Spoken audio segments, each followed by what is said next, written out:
اهلا بكم يا متابعين قناه كونتينيو من كل مكان. النهارده سنعرض لكم موعد مباراه الزمالك وارسنال صراحة في كاس الاتحاد الافريقي من طور ال 32 والقنوات الناقله ومعلق المباراه. بس قبل ما نبدا بس لا تنسى صلاة على النبي وذكر الله والاشتراك ودي كله يستعد كلا الفريقين لمباراه قويه بين الزمالك وارسنال لحصد بطاقة التأهل إلى طور المجموعات.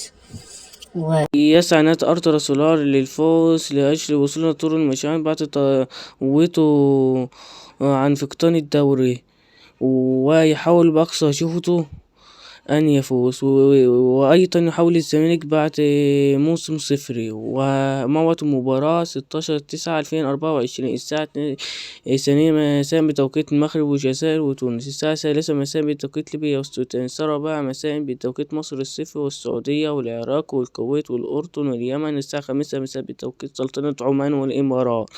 وستنقل المباراة على قناة اون تايم سبورت مؤمن حسن اولى وبلال احمد علام قناة صوتية ثانية، واحتمال كبير يشعل قناة بين سبورتس. والسلام عليكم.